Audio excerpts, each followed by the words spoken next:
Misi Kristus. Dasar Tuhan Yesus tuntas. Amin. Sungguh luar biasa Tuhan kita. Saya percaya pagi ini kita berada di minggu pertama di bulan yang ke-11. Tidak terasa lagi saudara, kita akan mengakhiri tahun 2022. Dan saya percaya ada banyak hal yang kita rindukan dan untuk kita kerjakan di tahun ini. Dan mungkin ada yang sudah kita capai dan ada yang mungkin belum. Tapi saya mau katakan kepada kita yang ada pagi ini di tempat ini, tetap percaya Tuhan tetap akan menggenapi janjinya bagi setiap kita. Amin. Jadi mari tetap semangat, tetap bangkit bagi Tuhan. Mari kita buka firman Tuhan di dalam Markus pasal 7 ayat yang ke-37. Markus pasal 7 ayat yang ke-37.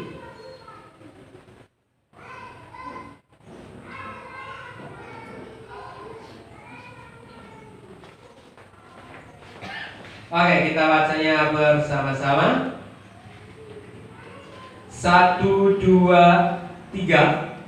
Mereka takjub dan tercengang dan berkata, "Ia menjadikan segala-galanya baik. Yang tuli dijadikannya mendengar, yang bisu dijadikannya berkata-kata." Sekali lagi, mereka takjub dan tercengang dan berkata, "Ia menjadikan segala-galanya baik. Yang tuli dijadikannya mendengar, yang bisu dijadikannya berkata-kata." Katakan haleluya. Haleluya. Sangat luar biasa Tuhan kita saudara. Tema kita pagi ini, Yesus adalah rezekiku. Haleluya. Saudara percaya bahwa Yesus adalah rezeki saudara? Saudara yakin bahwa Yesus adalah rezeki saudara? Amin. Kalau saudara yakin, berikanlah tepuk tangan yang meriah buat Tuhan Yesus. Karena firman Tuhan ini sangat jelas bahwa Ia menjadikan segalanya apa? Baik. Ia menjadikan segala-galanya baik. Jadi kalau kita baca firman Tuhan ini dari ayat 31 sampai ayat yang ke-37, di mana ada orang yang membawa orang tuli dan buta kepada Yesus supaya Yesus dapat menjamah mereka.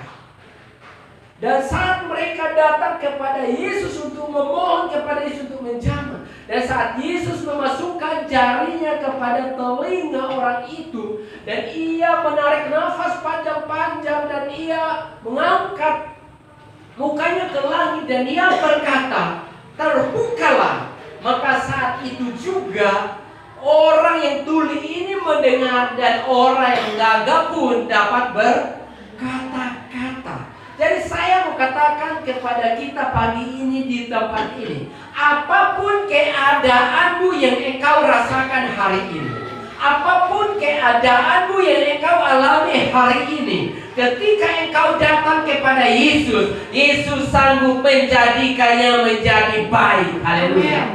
Yesus sanggup merubahnya menjadi baik. Jadi firman Tuhan pagi ini datang mengingatkan saudara dan saya supaya kita selalu datang kepada Tuhan. Amin.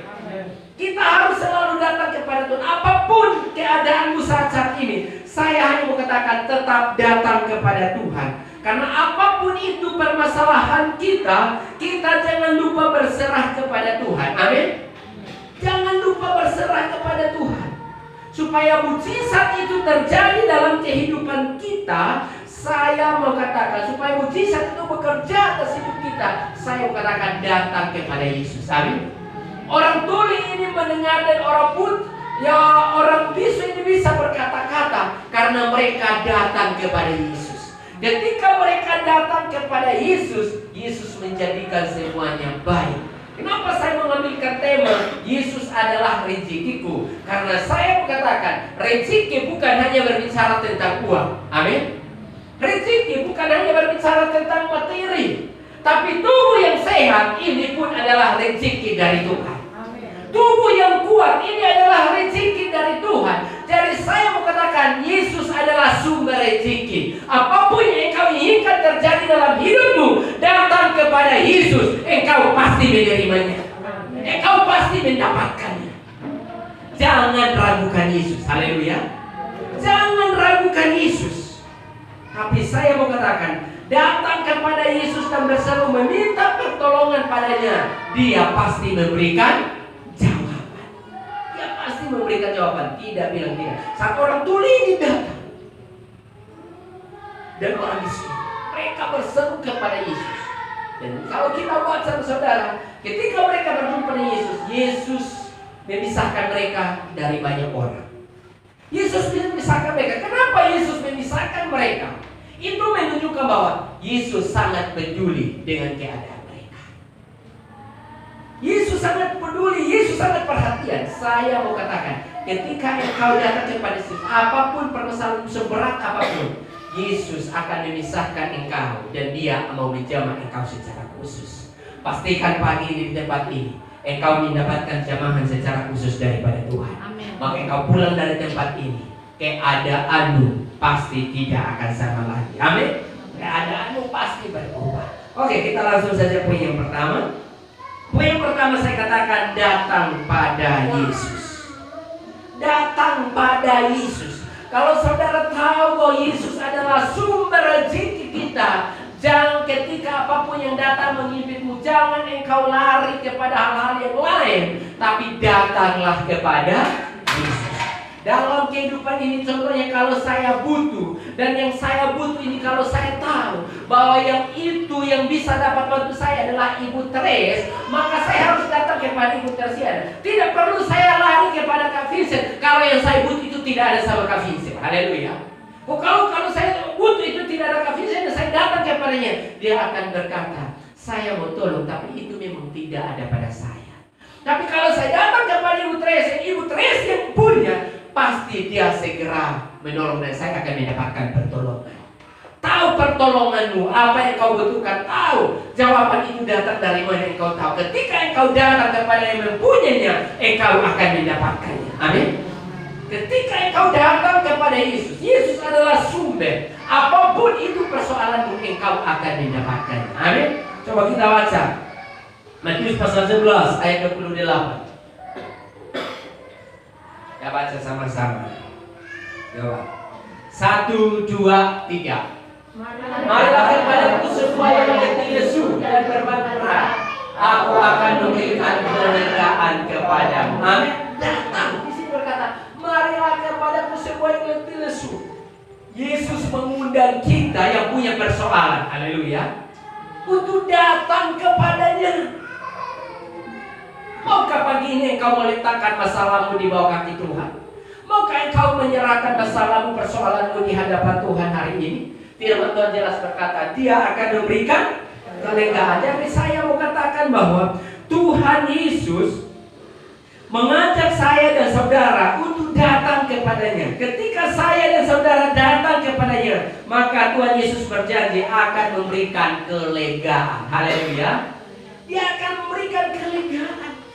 Jadi kalau Tuhan Yesus sudah janjikan kepada kita yang baik, tapi kalau kita tidak datang, bagaimana kita mau mendapatkannya? Haleluya. Kalau kita tidak mau datang kepadanya, bagaimana kita mau menerimanya?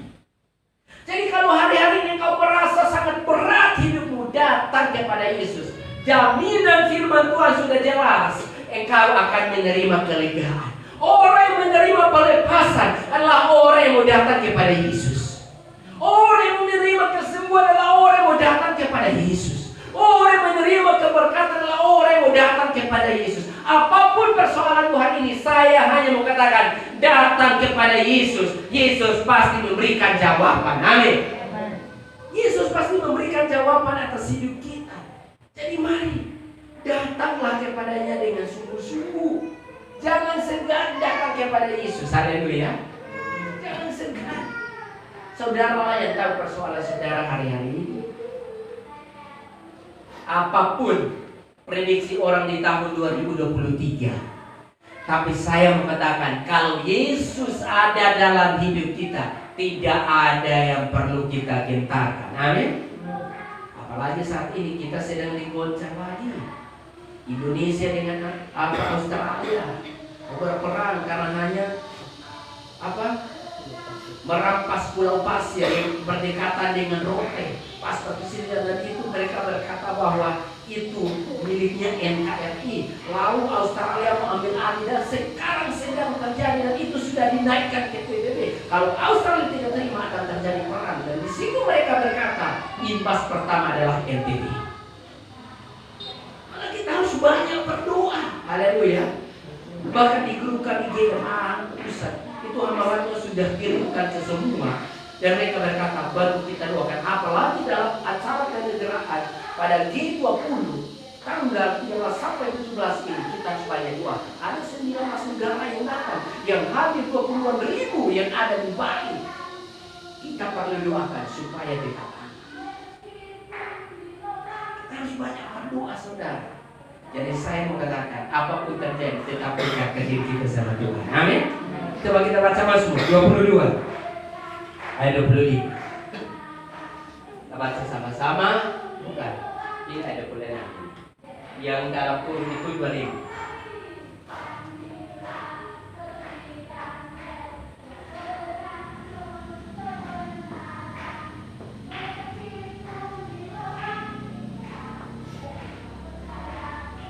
Oke, kita baca sama-sama. 1, 2, 3. Sebab dia tidak memandang hina ataupun merasa jijik kesengsaraan orang yang tertindas, dan ia tidak menyembunyikan wajahnya kepada orang itu, dan ia mendengar ketika orang itu berteriak meminta tolong. Haleluya. Haleluya. Yesus tidak pernah merasa hina ataupun merasa jijik tentang kesengsaraan atau masalah atau tindasan yang engkau alami. Tapi firman Tuhan jelas berkata, ia tidak menyembunyikan wajahnya kepada orang itu. Dan ia mendengar ketika orang itu berteriak meminta tolong. Saya mau katakan, mungkin di hadapan manusia engkau tidak terpandang. Dan mungkin di hadapan manusia engkau bukan orang yang berpengaruh. Dan engkau diabaikan. Tapi saya mau katakan, Tuhan tidak pernah mengabaikanmu. Haleluya. Tuhan menerimamu apa adanya. Tuhan tidak pernah jijik dengan manusia. Tuhan tidak pernah menolak. Tapi ia mendengar ketika kita berteriak meminta. Ia pasti menolong kita, saudara. Jadi saya mau katakan bahwa Tuhan tidak pernah memandang hina jika hati kita remuk di bawah kakinya. Haleluya. Jika hati kita remuk, ada penyesalan untuk kita meninggalkan kejahatan kita. Ada penyesalan untuk kita meninggalkan masa lalu kita. Akan penyesalan untuk kita meninggalkan dosa kita. Tuhan tidak pernah pandang hina. Dia pasti mendengar. Haleluya. Jadi jangan engkau segan-segan ketika engkau datang kepada Tuhan. Terbuka di hadapan Tuhan. Walaupun Tuhan tahu, tetapi Tuhan mau kita terbuka. Amin. Tuhan mau hati kita remuk, jiwa kita hancur di hadapannya. Dia tidak akan pandang hina. Bahwa persoalan itu hanya mau melatih kita untuk menjadi pribadi yang kuat dalam mengiring Tuhan. Haleluya. Apapun saat ini yang engkau hadapi, bukan berarti Tuhan tidak peduli dengan dirimu. Tapi saya mau katakan, Tuhan sedang melatih kita untuk menjadi pribadi-pribadi yang kuat dalam kita mengiring Tuhan. Haleluya. Tuhan tidak mau kita menjadi pribadi yang dimanja. Tuhan tidak mau kita menjadi pribadi yang cengeng. Saya percaya kita di tempat ini tidak ada yang cengeng-cengeng. Amin. Tapi kita adalah pribadi-pribadi yang mau kuat, mau dilatih supaya kita kuat. Tuhan mau melatih kita. Jadi setiap apapun yang kita rasakan, Tuhan sedang mau melatih kita supaya kita memiliki pribadi yang kuat dalam mengiring Tuhan. Amin. Jadi kalau hari-hari ini persoalan satu belum selesai, satu sambung, dan mungkin satu belum selesai, tiga sudah muncul. Saya mau katakan jangan stres, remukkan jiwamu di bawah kaki Tuhan. Tuhan pasti mendengar. Amin. Anak satu sakit belum sembuh, satu lagi. Yang satu belum sembuh, istri lagi. Suami rasanya bilang saya mau gila.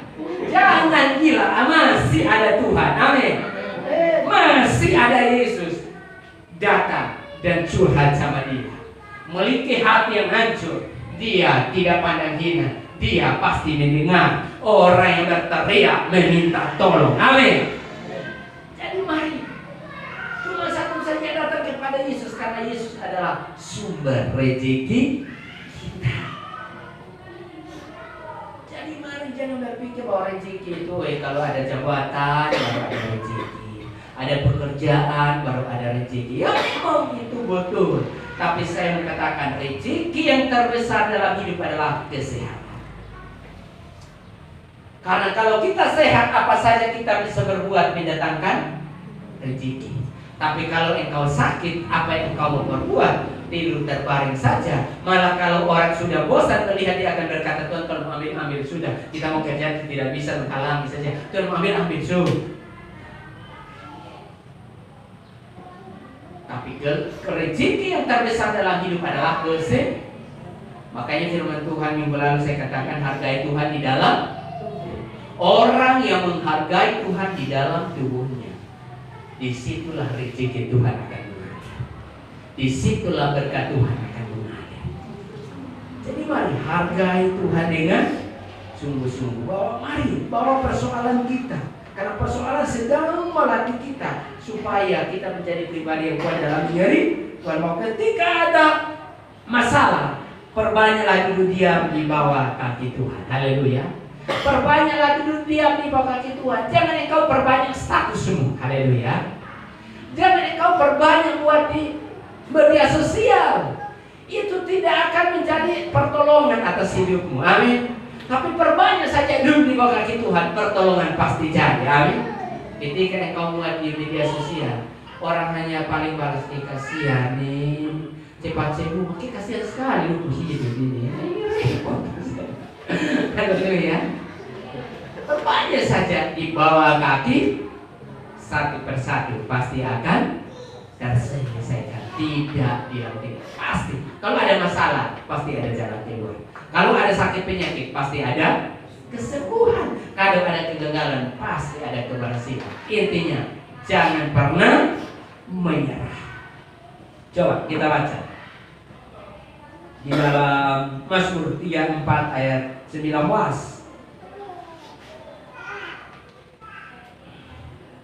Iya, kita baca sama-sama. 1, 2, 3. Tuhan itu dekat kepada orang-orang yang patah hati, dan Ia menyelamatkan orang-orang yang remuk jiwanya. Haleluya. Tuhan itu dengan orang yang patah hati. Patah hati di sini artinya benar-benar hatinya hancur, datang kepada Tuhan yang sungguh-sungguh dan mau benar-benar mau berubah.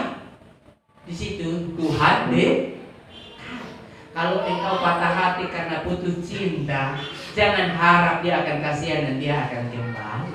Malah dia kasih panas tambah yang ada.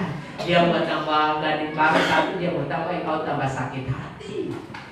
Jangan engkau patah hati karena putus cinta. Haleluya. Tapi patah hatilah di hadapan Tuhan, mau berubah, Tuhan pasti mendengar. Amin. Karena di sini berkata, dan Ia menyelamatkan orang-orang yang remuk jiwanya. Artinya hati hancur benar-benar ketika ia datang kepada Tuhan. Ia tidak peduli apa kata orang, apa di sekelilingnya. Dia berserah. Yang penting dia dapat pertolongan. Dia berserah sungguh-sungguh. Wah, jiwa yang hancur sungguh-sungguh di hadapan Tuhan. Ya, jadi mari kita datang kepada Tuhan. Saya mau katakan, jangan kita jual mahal dengan Tuhan. Haleluya. Jangan jual mahal dengan Tuhan, tetapi milikilah hati yang remuk, jiwa yang hancur. Disitulah Tuhan akan mendengar. Tapi kalau kita jual mahal dengan Tuhan, itu bahaya loh saudara. Ya kuti kita sedikit, kita sudah setengah mati loh saudara. Haleluya. Kuti sedikit saja kita sudah setengah mati. Itu baru teguran saja. Tapi bersyukur kalau ada teguran, tapi dia biarkan biasa-biasa saja. Dan suatu saat baru dia hajar, itu jauh lebih bahaya. Jadi saya mau katakan, mari semakin dekat dengan Tuhan. Seperti ada pujian yang sering kita nyanyikan, semakin dekat denganmu, semakin ku kagumimu. Karena apa? Semakin kita dekat, kita semakin tahu perbuatan-perbuatan tangan Tuhan yang begitu ajaib terjadi dalam hidup kita. Amin. Itu pasti dia kerjakan. Dan dalam saya melayani Tuhan, saya memang merasakan itu terjadi dalam hidup saya.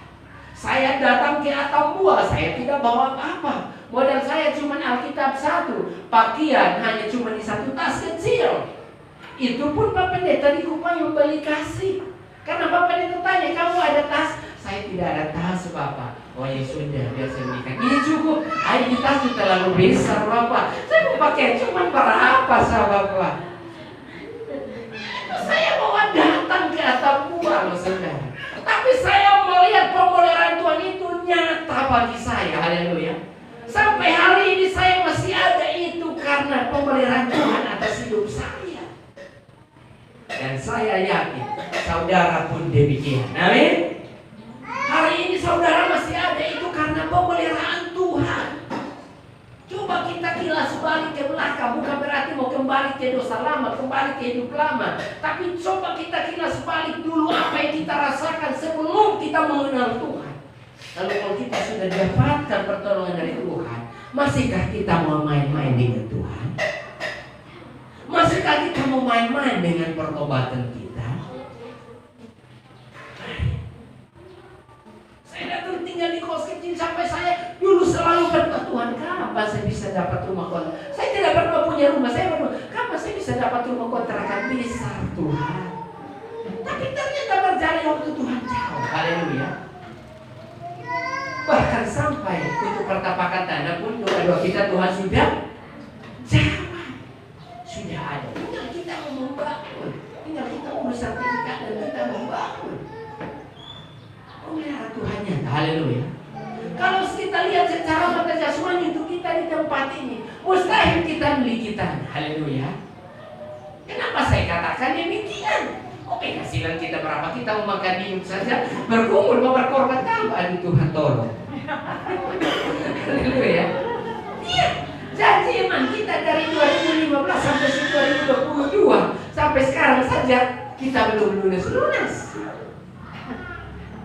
Tapi Tuhan begitu buat perkara mujizat luar biasa. Sampai yang ada pada kita, Tuhan berkata bawa pi, itu sudah. Ternyata kita pergi, pemiliknya berkata, yang ada ini sudah cukup. Bukankah itu pembelaan Tuhan luar biasa? Ya kita padahal itu seharusnya dia paling tidak 80 juta, 100 juta. Bahkan di belakang yang kita ambil ditulis surat kali itu saya tanya. Itu dia sekarang 1 kapling 15 kali 10 saja itu sudah dia minta 100. Padahal itu bukan pinggir jalan, saudara. Dia minta 100 juta. Tapi ini waktu kami berkata, ada ini, kalau kekurangannya berapa kami boleh tahu supaya kami persiapkan. Lalu dia berkata apa? Pak Pendeta sama Ibu Tersiana, jangan pikirkan yang tidak ada. Yang ada ini sudah cukup. Siapkan saja untuk kita urus pemisahan, kita urus sertifikat. Luar biasa loh saudara. Berarti Tuhan mendengar doa-doa kita. Amin. Maka saya mengundang saudara setiap hari Jumat tetap saya mengadakan kita berdoa. Amin. Tuhan tetap mendengar. Apapun pergumulan saudara, Tuhan pun pasti dengar. Amin. Tetap semangat kita datang kepada Tuhan. Tuhan tidak pernah memandang hina kita. Amin. Orang lain mungkin berkata, kita lihat mereka sampai kapan. Jangankan mereka mau bangun tanda sampai dong. Dong itu pasti tidak bisa. Tapi kalau Tuhan berkata bisa, siapa yang bilang tidak bisa? Haleluya. Jadi mari tetap semangat kita di dalam Tuhan. Jadi saya mengatakan datang kepada Yesus. Amin. Apapun pergumulanmu datang kepada Yesus. Karena Ia menyelamatkan orang-orang yang remuk jiwanya. Dia bukannya memberikan rezeki, dia bukannya mencukupkan segala kebutuhan kita, tetapi keselamatan pun dia sediakan bagi kita. Amin. Yang terpenting dalam hidup adalah keselamatan. Pastikan keselamatan itu ada pada setiap kita. Oke. Poin yang kedua. Poin yang kedua ketika kita datang kepada Yesus. Poin yang kedua, saya katakan Ia menjadikan segala-galanya baik. Untuk engkau melihat perubahan terjadi dalam hidupmu, untuk engkau melihat segala sesuatu baik terjadi atas hidupmu, saya mau katakan, poin yang pertama datang kepada Yesus. Yang kedua, kalau kita datang, Dia pasti menjadikan segala-galanya baik. Sudah pasti. Kalau kita datang kepada Yesus, pasti Dia menjadikan yang baik. Jadi kalau badan kita kerja dan badan kita kotor saja, kita mandi saja, badan kita bisa bersih. Apalagi Yesus. Amin. Apalagi Yesus. Dia bisa merubah setiap kehidupan kita. Tuhan Yesus sangat mengasihi kita. Amin. Kenapa Tuhan Yesus dapat merubah segalanya menjadi baik? Karena Tuhan sangat mengasihi saudara dan saya. Tuhan tidak akan pernah membiarkan keadaanmu terus terpuruk. Haleluya. Tuhan tidak akan membiarkan keadaanmu terus marah dalam keadaan-keadaan yang tidak baik. Memang itu kita akan lewati karena untuk melatih kita. Tetapi tidak akan terus engkau seperti itu. Amin. Karena Tuhan mengasihi kita. Dia tidak membiarkan kita untuk kita terus terpuruk. Kalau engkau sakit, tidak terus-menerus engkau akan sakit, tapi kesembuhan pasti engkau dapatkan. Amin. Engkau pasti dapatkan kesembuhan. Kesusahan yang engkau alami tidak akan terus engkau susah, tapi penghiburan daripada Tuhan akan terjadi. Engkau mendapatkan penghiburan daripada Tuhan. Amin. Semua akan kita alami, semua kita akan rasakan. Bahkan kalau kita yang sering berkekurangan yang lapar pun, Dia akan memberi kita makan.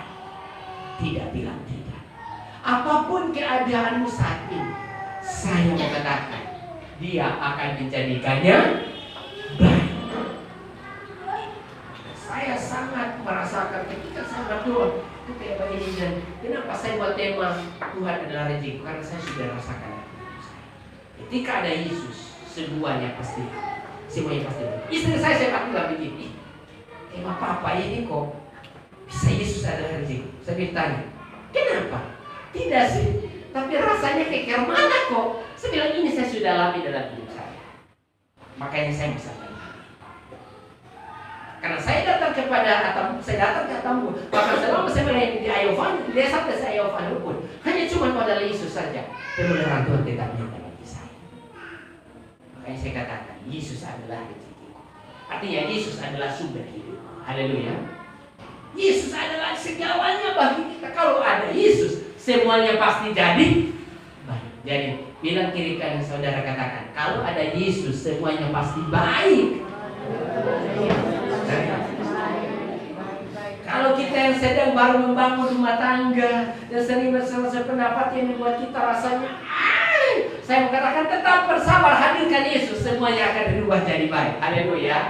Jangan cepat ambil tindakan yang tidak. Berdoa, hadirkan Yesus saja, semuanya pasti baik. Apapun yang kau lakukan yang mungkin tidak seperti yang kau harapkan, berdoa di bawah kaki Tuhan, remuk jiwamu, Dia akan berubah menjadi baik. Segala-galanya akan, firman Tuhan yang berkata, segala-galanya jadi baik.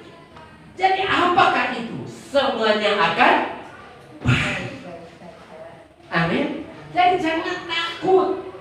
Amin. Yang hitam jangan takut. Saya hitam bikin jangan sampai ada yang suka. Semuanya pasti baik kalau sampai waktunya. Amin. Iya.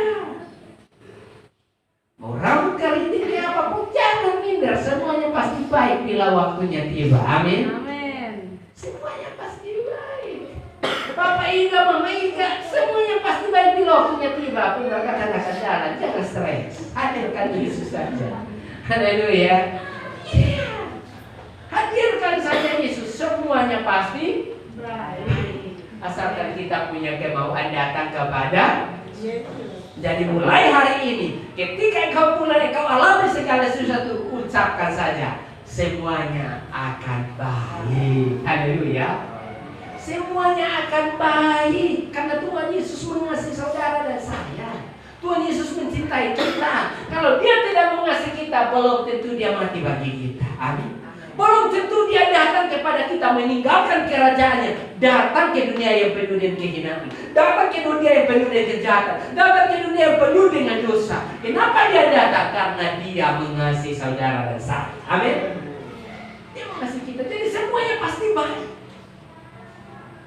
Jangan pernah cemas, apalagi sampai bunuh diri, apalagi sampai minum racun. Kemarin orang baru muat, ada satu orang cewek mati di pantai Katapan 1. Mungkin saudara tahu, di orang Kupang mungkin tahu Katapan 1, dekat pantai, hotel Pantai Timur. Dibawa ke kapal itu, dia terapung-apung saja di pinggir. Baru saya jaga baik, ternyata cewek. Jatuhkan diri ke dalam laut. Dan di tempat itu dulu waktu saya masih di Kupang, saya injili satu cewek. Itu dia naik di batu itu karena di kapal itu batu ada yang paling tinggi. Dia ingin menjatuhkan diri ke laut karena hanya putus cinta. Puji Tuhan, saat jumpa dia terima Yesus dan dia datang. Akhirnya dia tidak jadi bunuh diri. Memang Injil perlu kita sampaikan. Kenapa? Banyak orang ketika ada masalah langsung bunuh diri karena tidak ada Yesus dalam hidupnya. Maka Yesus yang ada dalam diri saudara dan saya, kita perlu ceritakan. Amin. Kita perlu sampaikan karena Yesus yang dapat menjadikan semuanya jadi baik. Iya, semuanya pasti jadi baik. Walaupun kita rasa ini persoalan begini-begini, pasti akan baik. Tidak. Jadi mari, Tuhan tidak akan membiarkan kita terus terpuruk. Pasti dia akan dimakan. Jadi saya mau katakan bahwa karena itu dekatkanlah diri kita kepada Tuhan. Apapun situasi yang kita hadapi, suka duka, pahitnya hidup ini, kita bawa semuanya itu kepada Tuhan. Haleluya. Suka duka, pahitnya hidup ini yang kita alami, bahkan mungkin anak-anak sekarang yang kadang dia merasa bahwa kok saya ini rasanya seperti anak tiri, anak angkat, apa segala macam. Saya katakan hadirkan Yesus. Mungkin engkau orang tua perlakukan begitu karena orang tuamu membuat engkau supaya engkau menjadi pribadi yang kuat. Haleluya. Jangan ambil sisi negatifnya, tapi ambil saja yang positif. Oh, berarti melatih saya. Dulu pun saya demikian, tapi ternyata saya sudah menjadi dewasa. Oh, dulu orang tua saya buat saya begini supaya saya seperti ini. Kalau tidak, saya tidak mungkin saya bisa seperti ini. Jadi jangan berpikir bahwa ini orang tua tidak sayang saya. Kalau begitu biar saya kos. Ada orang pernah berkata demikian. Tapi saya berkata jangan kos. Itu bahaya. Lebih bagus engkau hadirkan Yesus, dia akan ubah semuanya jadi baik. Bila saatnya tiba, engkau akan dinikmatinya. Haleluya. Jangan larikan diri. Larikan diri bahaya. Kos lebih repot lagi loh saudara. Jadi mari, suka dukanya pahit hidup ini, mari tetap jalani saja. Yakinlah, Ia akan menjadikan segala-galanya baik. Yakinlah, percayalah, Dia akan jadikan segala-galanya baik. Dulu saya belum ada anak dari istri saya sering patah hati begini. Saya selalu kuatkan. Maka sampai berkata kita tidak diturunkan. Yang penting kita melayani Tuhan. Sampai waktunya pasti kita ada. Kalau memang Tuhan berkehendak kita punya. Kalau kita memang tidak ada pun, jiwa yang ada kita atur seperti anak kita saja. Amin. Jangan stres. Kalau laki-laki yang belum kenal Tuhan, istri saya bilang begitu, saya ambil kesimpulan. Oh mama, kalau begitu nama izinkan saya cari anak itu tempat lain. Nah kalau begini repot, saudara. Kalau begini bahaya. Bisa tuh istri yang buka peluang duluan. Mas, enak semua itu. Tapi saya kuatkan kembali istri saya. Saya tidak pernah berkata, oh nonton begitu saya kawin lagi. Oh biar ada keturunan.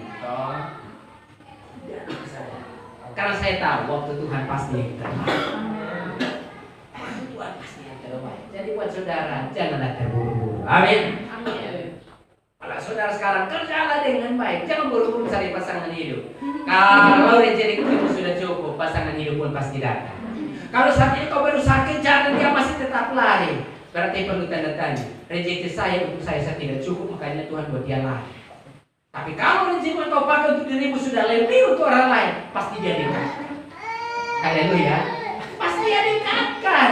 Tidak perlu kerja berkat. Karena Tuhan tahu sudah cukup untuk dia juga bisa diberkati. Haleluya. Kalau tidak, nanti baru bilang, orang timur bilang. Kalau tidak, orang timur dia dikumpulkan bilang, ya Allah au mah. Ini repot loh saudara.